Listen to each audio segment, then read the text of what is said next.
hari ni saya nak bercakap tentang darah tinggi ketika mengandung.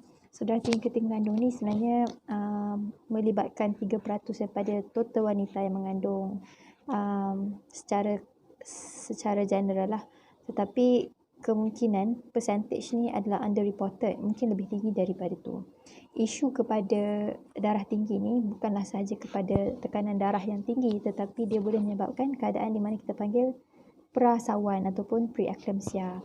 Dan kematian ibu kalau mengikut KKM punya reports dalam 2012 adalah sebanyak 10% daripada kesemua jumlah kematian setelah masalah kesihatan, contohnya jantung dan juga buah pinggang. Selepas tu masalah berkaitan dengan PPH, VTE, dan kemudian kita ada darah tinggi. So, dia adalah faktor keempat terbesar mengapa ibu boleh kematian ibu lah. Itu dari segi ibu, satu kematian. Yang kedua, risiko kepada PPH yang boleh menyebabkan kepada DIVC ataupun darah terlalu cair sehingga berlakunya tumpah darah yang tidak dapat dikawal. Dan kemudian maternal collapse kalau darah terlalu tinggi lah.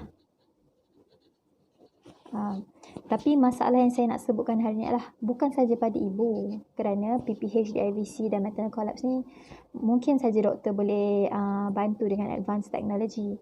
Tapi masalah yang paling dirisaukan untuk hari ini adalah pada bayi itu sendiri, di mana bayi yang mempunyai masalah, ibunya mempunyai masalah preeclampsia selalunya terdedah kepada dua bahaya.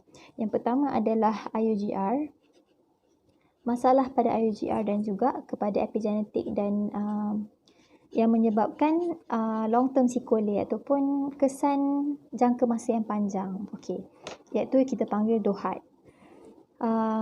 Dia adalah the disease origin, development origin of health and disease. So, development, origin, health and disease. Di mana anak-anak yang mempunyai ibu yang mempunyai masalah preeclampsia dan melahirkan anak yang IUGR ni boleh terdedah kepada satu bahayanya adalah dia lebih berisiko untuk mendapat darah tinggi apabila dewasa nanti. Risiko untuk mendapat type 1 dan type 2 diabetik. Dia lebih berisiko untuk menjadi obesity. Jadi contohnya lah, lahir 2.1 saja pada 36 minggu. Ataupun pada 38 minggu 2 kg saja. Tapi bila dah besar jadi obes. Itu adalah salah satu tanda yang kesan sampingan kepada IUGR. Lagi kesan sampingannya adalah kita panggil neurodevelopmental delay lah. Jadi untuk melahirkan anak yang bijak mestilah cukup bulan dan tidak pramatang dan tidak IUGR. Dan juga psychiatric issues lah bila dah besar nanti.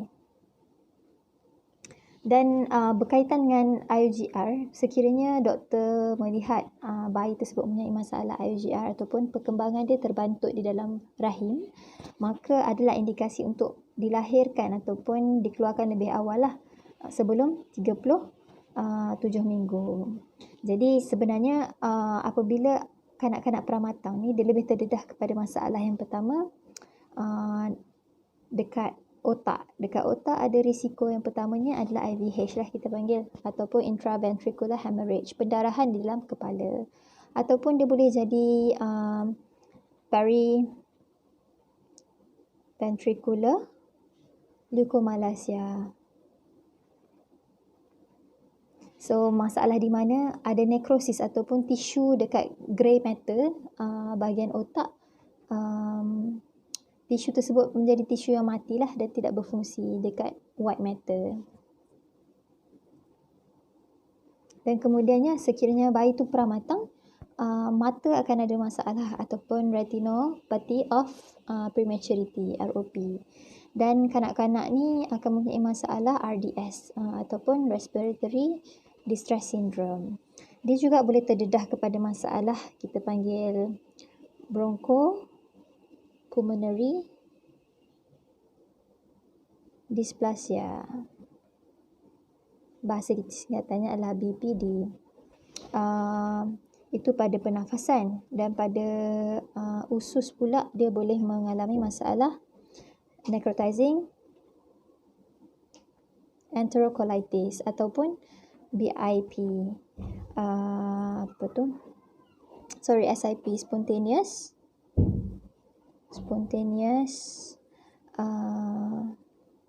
intestinal perforation, dan pelbagai masalah peramatang yang lain lah. Jadi isu yang kedua ni IUGR dan peramatang tu sendiri, prematurity.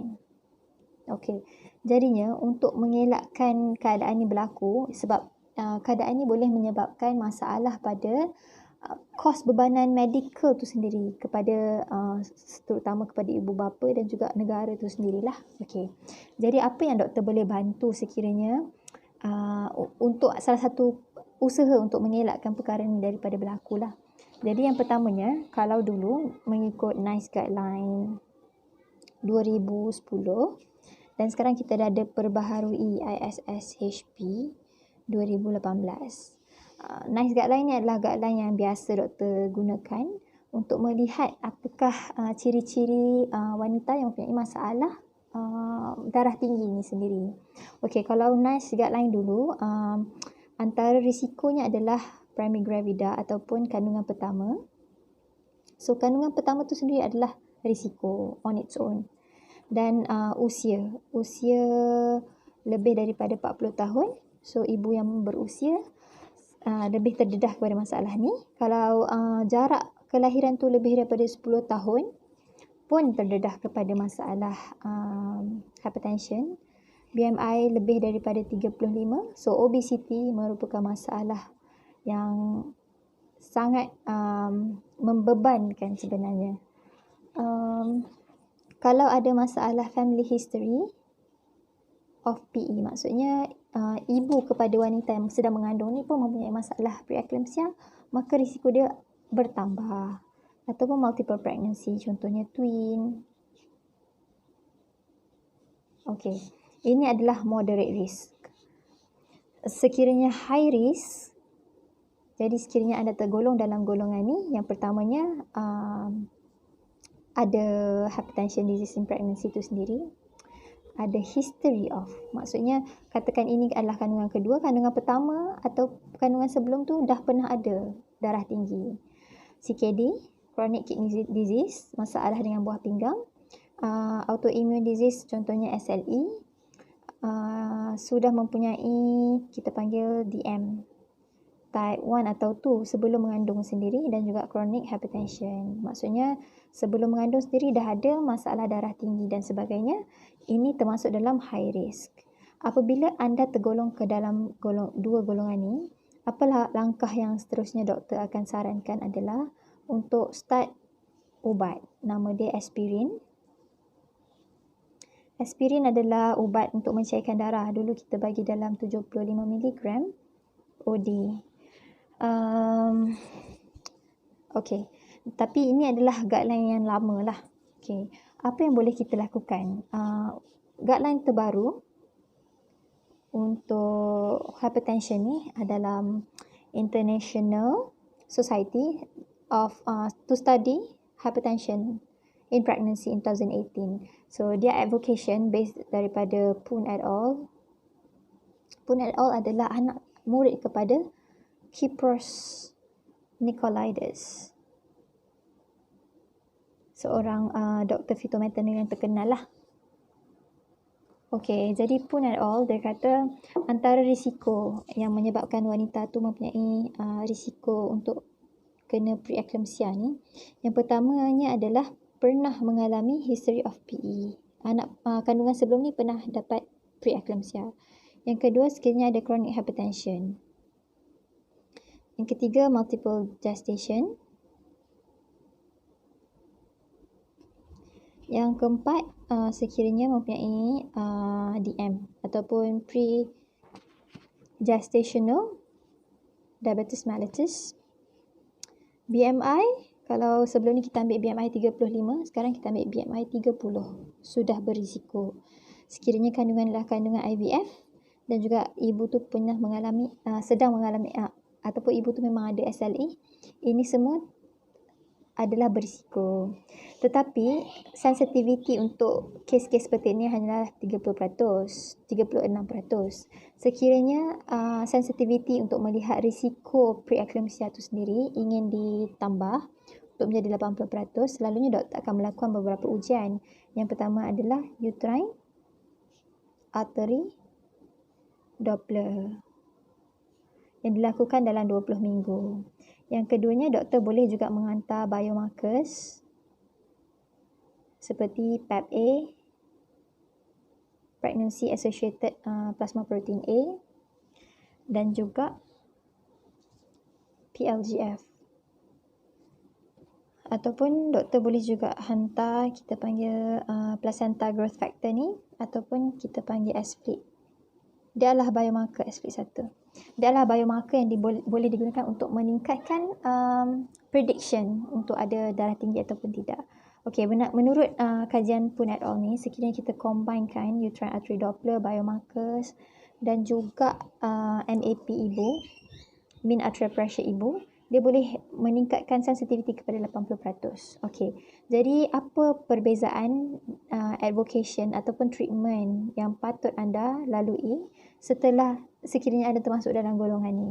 Yang pertamanya adalah menurut kajian ESPRI,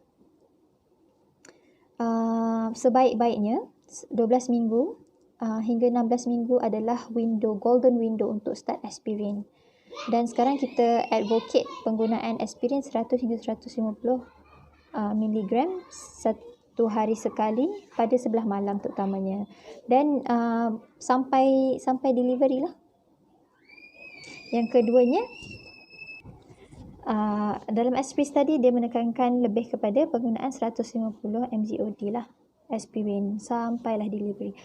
Sekiranya ibu datang lewat appointment 16 minggu ataupun contohnya booking dan at 18 minggu, sebab this unplanned pregnancy, mak pun dah berusia 40 lebih, this unplanned, anak pun dah umur 11 tahun, jadi dia pun datang booking pada 18 minggu.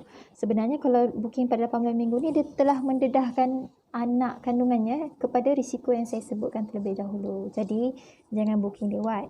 Sekiranya booking lebih awal dilakukan, bolehlah kita start ubat ni lah. Pada 16 minggu, placenta tu pun dah siap dah. Jadinya apa-apa saja damage yang telah pun berlaku dan tidak boleh dibantu.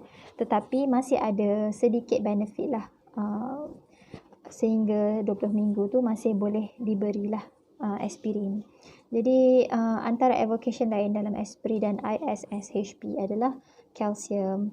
Sekiranya terutama wanita muslim seperti di Malaysia kebanyakannya yang memang menutup anggota badan lah, jadi vitamin D tu kurang, penyerapan vitamin D tu kurang sebab vitamin D memerlukan UV kena dekat skin dan vitamin D cholecalciferol akan diproses menjadi calcitriol akhirnya dan meningkatkan penyerapan kalsium. Jadi untuk wanita seperti di Malaysia ni, kita sarankan dan berisiko tinggi, kita sarankan untuk mengambil 1.2 gram per day of calcium. Bagaimanapun vitamin C, vitamin E dan juga pengambilan vitamin D sahaja adalah tidak digalakkan dan tiada evidence base, tidak digalakkan. Disebabkan terutama vitamin C dan vitamin E ini boleh menyebabkan kemudaratan kepada janin itu sendiri. Jadi pokoknya apa yang ingin saya sampaikan di sini adalah saranan daripada Dr. Kipros Nakalides, which is kalau boleh buatlah follow up lebih awal, kerana dulu kita lambat follow up patient 12 minggu, sikit je wanita yang datang untuk booking. Lepas tu 16 minggu doktor dah start nampak masalah-masalah yang berlaku. Pada 20 minggu, 28 minggu semakin ramai wanita datang disebabkan oleh masalah ni. Dan kemudian follow up setiap 2 minggu apabila janin tu mencapai 32 minggu dan ke atas. Jadi Dr. Kipros Nakalides ingin mengubah cara follow up antenatal ni lah. Kita panggil inverted pyramid. Kalau boleh, kebanyakan wanita datanglah awal 12 minggu untuk buat booking, untuk cek sama ada janin sihat ataupun tidak. Banyak perkara yang boleh kita lakukan pada 12 minggu. Dan sekiranya anda termasuk golongan berisiko rendah, kemungkinan anda tidak perlu untuk mempunyai follow up dekat specialist center. Anda boleh follow up dekat klinik kesihatan biasa. Dan sekiranya 16 minggu anda didapati mempunyai masalah, mungkin hanya 3% saja wanita yang punya masalah darah tinggi dan sebagainya. Dan sekiranya kita dapat screen lebih awal, maka lebih banyak specialist boleh fokus kepada wanita-wanita yang bermasalah ini. Dan akhirnya, sedikit saja follow up yang anda perlu jalani, mungkin hanya 4 atau 5 scan saja sepanjang mengandung 40 minggu tersebut. Jadi marilah kita mengikut saranan Dr. Kiprosh Nekalaidis.